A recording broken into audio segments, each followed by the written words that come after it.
Hello everyone, welcome back to my channel. It is Monday, my favorite day of the week. For those of you who are new here, or this is your first time, or I guess that's the same as new. On Mondays, I tell your ghost stories that you send to me on this email here, and I do a makeup look while telling your ghost stories. This is very much based on Murder Mystery Makeup Monday by Bailey Sarian. She does her makeup and does a true crime story, which inspired me to mix the two things that I love together, and that's horror and makeup, and tell your ghost stories that you send to me. So I'll be doing that today. If you like this video, then please subscribe. Yeah, here's the deal. I've had a treatment on my face. I'm not even meant to be wearing makeup, but I am. So I'm not going to be doing my skin because I filmed some videos before this. I didn't want to take off my foundation and then do it again and wipe. So I'm just going to do my eyes. The theme for today is, let's say our theme for today is a beauty influencer who baked too much and they inhaled too much baking powder and it filled their lungs with powder, so they died from that, basically. So I'm going to be using for the first time. I'm very lucky. This isn't really a review, but just so you guys know, I got sent these Makeup GEEK palettes, so I'm going to be trying them out today and seeing how we get on. Is it going to be purple? Maybe. I haven't done a purple look on my ghost story videos for a long time, so... Oh, right. And I also have some lashes from them, so I'll be whacking those on. As usual, I won't really be talking about my products because I feel like they get in the way of your stories, so I will pop them all below. So let's do it. Let's go on. If you hear crunching in the background, as usual, my dog is eating. And also if you hear banging around, that will be my neighbours building even more furniture and then throwing it off the balcony after sliding it around for a few hours. Okay, so our first story today is called The Haunted Cottage in New Orleans. Let me just say, I've been to New Orleans, one of the best places I've ever been. There's something about America, the states, and the architecture of different states that I really like, and I sound like I'm a million years old. So it says, hi Robert. Hi. First, I love your videos and I'm so glad I found your channel. Thank you. I'm glad you found my channel. This is an 100% true account of a fun, spooky time I had in New Orleans in 2015. My two sisters and I all lived in different parts of the US, and it's not always easy for us to see each other. We planned to meet up in New Orleans for a long girls' weekend. Mattie came in from Toledo, Ohio. Amy flew in from St. Paul, Minnesota, and I traveled from Los Angeles, California. My sister Amy booked our stay at the Audubon cottages in the French Quarter. I didn't know anything about them before I arrived and was surprised and delighted by our accommodations. I absolutely love the French Quarter in New Orleans. I think it's so pretty. That's me talking, not the story. We were in an old two-story cottage with a small parlour on the first floor and two bedrooms with balconies on the second floor. The cottages were also situated by a small pool and pool house where guests can go for coffee, breakfast and snacks at different points in the day. Charming. That's dead cute. After our first day in New Orleans, the three of us settled in for the night.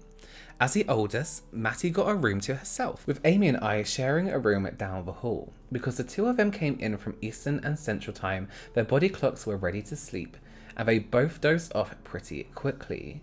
Coming in from the West Coast, I had a harder time convincing my body to sleep, so I tucked in with a book. After a bit, I heard footsteps in the hall outside our room. Now, you know this is a ghost story, so this is a point where most people freak out. At this time, however, my pragmatic brain didn't even consider a ghost. Yes, I know. New Orleans is one of the most haunted cities on the planet. But when I heard someone pacing in the hall, I just figured my sister Mattie was awake and having trouble sleeping. Since I was also having trouble sleeping myself, I thought I'll keep her company. I popped out of bed, opened the door to the hallway and looked out. There was no one there. I walked down to Mattie's room and her door was shut. I tapped on it quietly and opened it, only to find her sleeping comfortably. Still, I wasn't spooked. I figured buildings here in the quarter were close together. This cottage must be right next door to something else where people were up and about. No big deal. I went back to bed, back to my book. I heard the footsteps again, but I didn't think much more about them. The next morning, I went to the pool house for some much needed coffee. I don't know if you've ever been to New Orleans, but the locals are a friendly, chatty bunch. Southern US hospitality is as fabulous as you may have heard. The hotel manager stopped by while I was waiting for some breakfast and asked how our first night was. I said it was beautiful, charming, comfortable. Then I added, it seems like the walls are a little thin though, because I could hear people in the building next door walking around all night. It sounded like someone walking in our own hallway. She frowned and asked which cottage we were in. I said it's this 2-story building with a little courtyard, and she said, oh, well that's the freestanding building. There's no one near you that you could have heard. It was probably just the ghost of a soldier visiting there from time to time. Tell me, did he play his violin for you too? No, he didn't. And also, excuse me? She proceeded to tell me stories about this ghost resident that I'd apparently heard, like she was talking about the weather. Evidently, he was a Civil War veteran and was tied to this place for some reasons unknown. I didn't hear him again after that night, but I did finally look up the hotel to see if there were any more stories about this ghost, and sure enough, he's a common visitor. He's even on their website. The three of us went back to New Orleans last month and stayed in a different cottage, one where there hasn't been any paranormal experiences, but the staff still has plenty of stories like mine. I went to New Orleans and we weren't in a French Quarter, we were a little bit further out in like a newer hotel. I didn't really want to stay in somewhere old because I was like, it's going to be haunted. But what an amazing place. I think it's one of the nicest places I've ever been. Thank you so much for your story. This ghost story is called A Weird Recent Experience. It says, hi Robert, before I start, I just want to say that I'm a big fan. Just a few hours ago, about 9 p.m-ish. Oh, is that recent? Okay. I was walking my dog with my best friend in a nearby neighborhood when we had a strange experience that we don't know if it's paranormal or otherwise unexplainable. We were walking down the street when we heard a loud rattling sound of someone pulling up their blinds. I didn't think much of it as I was in deep conversation, but my friend turned around to look at the source of the noise. I saw the concerned look on her face as she told me to turn around and look up at the window on the second floor of the house. She sounded frightened. So I did. When I looked, I saw a dark female figure with 2 braids leaning towards the glass, staring right at us. What was strange was that I could not make out a single thing on this person's face, body, or clothes. They just seemed like a solid black silhouette without any features. They also hadn't moved an inch the whole time we were staring back at it.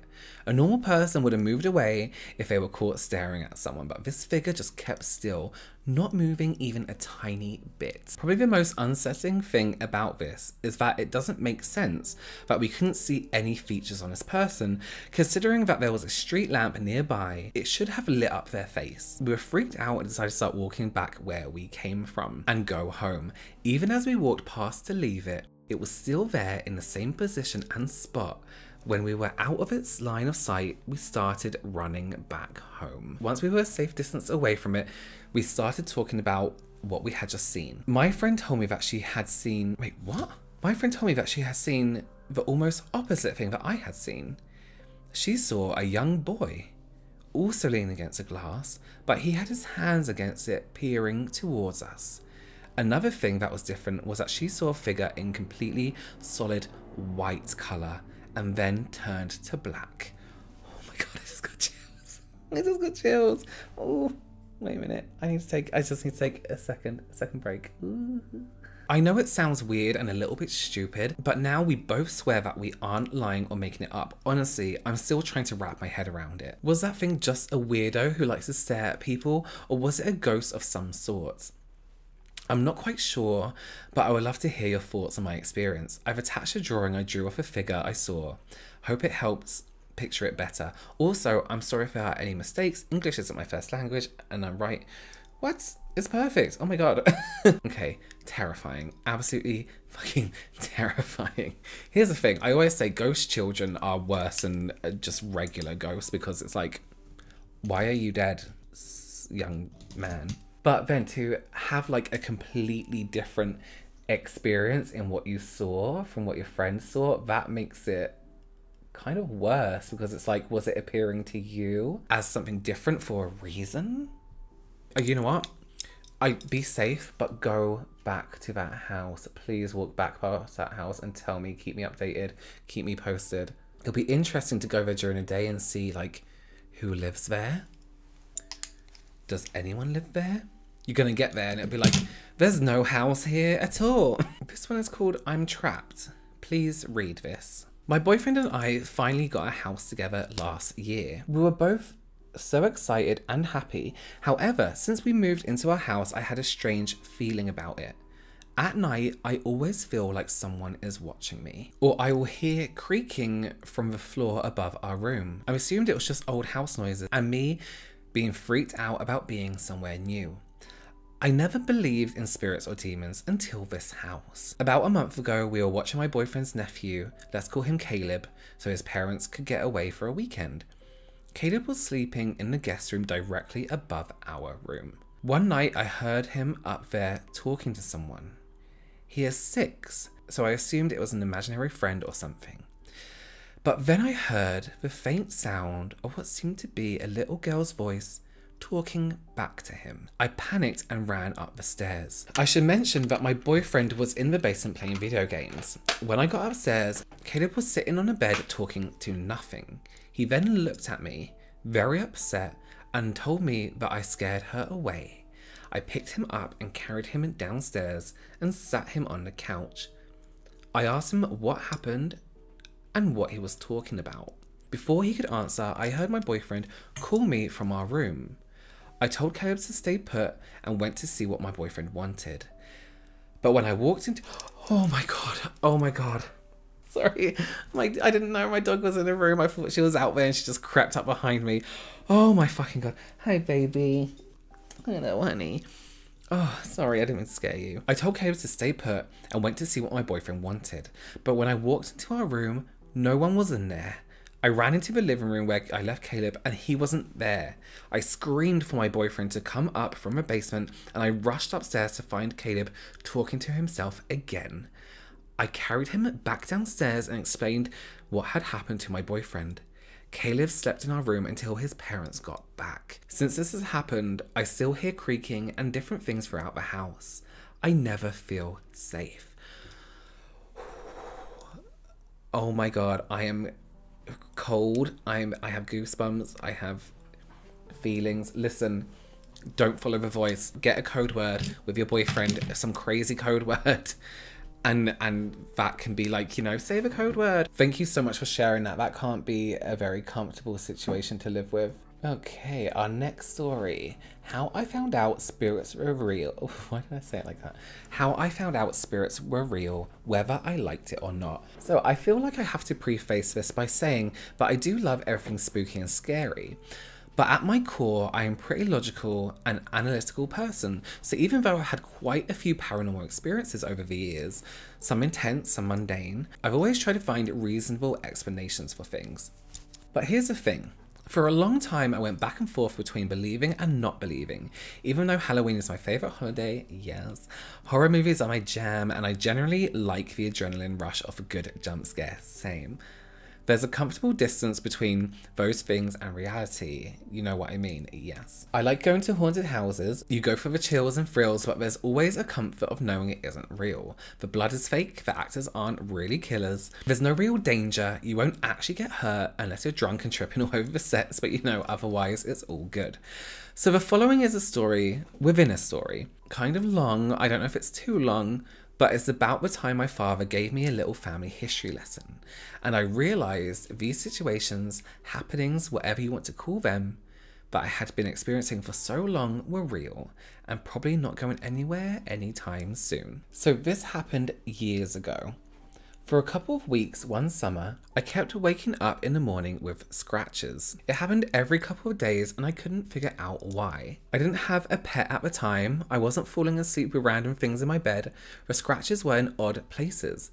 The back of my legs, my ankles, around my shoulder blades, etc. And even though I have a shit memory and tend to be accident prone, these scratches were too deep. I would have remembered them happening at some point. But one day my father noticed a fresh set on my legs and asked me what happened. So I told him I didn't know how I was getting them and that I would go to sleep fine and just wake up with them sometimes. We start talking it out, trying to find an explanation, but we've gone down the entire list of possibilities for a good half an hour while we ate breakfast, and we're still stumped. And then he asked me if I have ever experienced anything like this before. Now, at the time, I was in my early 20s and me and my dad weren't as close as we are now. So he didn't know all the crazy shit I had experienced up until that point, and I was hesitant to share this stuff with him because I get my analytical brain from him and I didn't want him to think less of me or brush it off as me being dramatic. But I sucked it up and just told him about a few other things that had happened that I couldn't explain. And he proceeds to tell me a story about when I was 3 years old. As he was telling me this story, I legit fought the urge to absolutely lose my shit. Not just because the story freaked me out, but also because it was coming from my father. If you knew him, you would know he's definitely not someone prone to panic, exaggeration, or overreaction. He's a retired NYPD sergeant who worked in the late 80s to the early 2000s. The man has seen some shit, I can imagine. If he was going to fear anything, it would be people, not ghosts. But anyway, according to him, this situation happened in our old apartment in the city. I attached a picture of the general layout because it's important, and I can show it easier than I can explain it.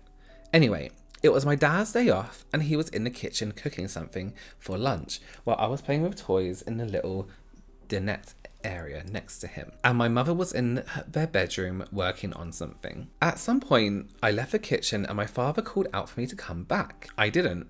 He called out a few more times. I didn't come back or respond. He called out a few more times. He called out to my mother to see if I was with her. She didn't answer. He figured I was with my mum, but being a first-time dad, he was extra paranoid, protective, the way first-time parents are. So he lowered the heat on the food and left the kitchen to see what I was doing and where I was.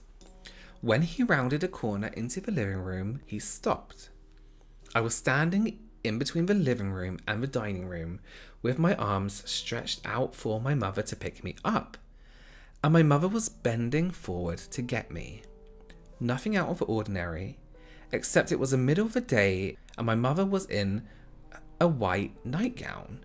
Her hair was down, loose, and covering her face. When my father said, "Hey, I was calling you," my mother froze. She didn't speak, she didn't turn to face him, nothing. And when he said my mother's name, Norma, she bolted towards the bedroom. Dad said he was stunned. He never saw my mother run so fast. So obviously he followed her into the bedroom to see what was going on. When he walked into the room and saw my mum, he was even more confused. Besides the weirdness of the moment before, something else wasn't right, but he couldn't pinpoint what it was. So he just asked, "Why did you run?" My mother asked, "What are you talking about?" "Dad, you weren't just in the living room." "Mum, I've been in here since you started cooking." "Dad, so you weren't in the living room." "Mum, Mike, I've been here since you started cooking and I haven't left." That's when my father really looked at my mum and realised what he couldn't process before. She wasn't in a white nightgown and her hair wasn't down. My mother was fully dressed, hair done up, makeup on, sitting on a bed watching TV and working on a project. They went back and forth for a bit. My father laughing and asking my mother to stop messing around, and my mother telling him again and again that she didn't know what he was talking about. Finally, he tells her what happened and she just shrugs her shoulders and proceeds to tell him that it's not the first time stuff like this has happened with their daughter, aka me, and that he was late to the game. To this day, that story still blows my fucking mind because while I don't remember the event, I do remember other things that happened in that apartment. I always chalked it up to a kid's overactive imagination, but it's harder to chalk things up to imagination when other people are involved. My dad and I figured out a reasonable explanation for my scratches and some other things that happened to me since, but it led us to talking about our family's history with different experiences. Turns out everyone, mum, dad, older siblings, aunts, has a paranormal story involving me when I was young. And since I've experienced things on my own, with friends, with boyfriends, etc., I'm pretty sure it will always just be this thing that happens. I never look too deep into why. To be honest, it's enough to know it's a thing at all. I don't really want to go investigate it anymore, you know? Yes, I know. Oh my god. These stories today, you guys. Again, I think I say this like every single one of these, but something imitating a family member or trying to imitate a family member just makes me so uncomfortable, because it's like what? Like, you know, they know your relationship with that family member, and they know, you know, that you trust them and all this other excuse me, and all this other stuff. It just makes me really uneasy. Okay, I'm gonna whack some lashes on, and maybe we'll have time for another short one. So this one is called Phantom on the Roadside. So hi Robert, love watching your makeup tutorials and absolutely love hearing everyone's ghost stories. I have been watching makeup and ghost stories every Monday, and I hope you will eventually read mine. Thank you so much. I'm doing it. My experience took place during a trip to visit my father's place in Montana. I, my sisters and my daughter were staying with my father for a visit a few years ago. During this time, we, my sisters, daughter and I, went for an afternoon trip to a nearby town for a little sightseeing. We all enjoyed the time so much, we kind of lost track of time and started back to my father's later than planned. So it was dark driving back.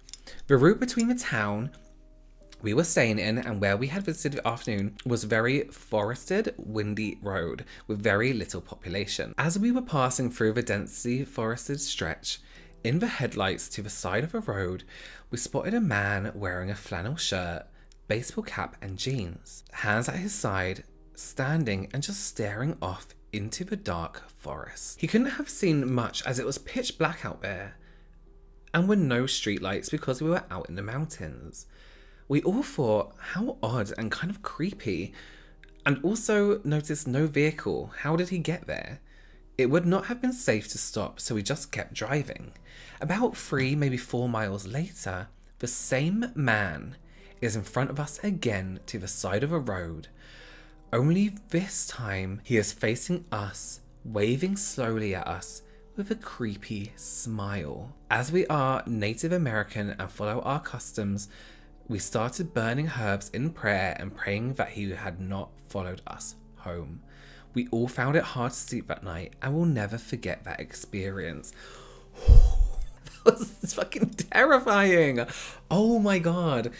Smiles, creepily smiling at people. Don't do it. Do it. Not if you're a ghost though. Don't smile at people if you're a ghost. Thank you so much. That was absolutely incredible. That was terrifying, scary, really, really good story. Thank you so much for those stories. This was a good ghost story week. They were all amazing stories.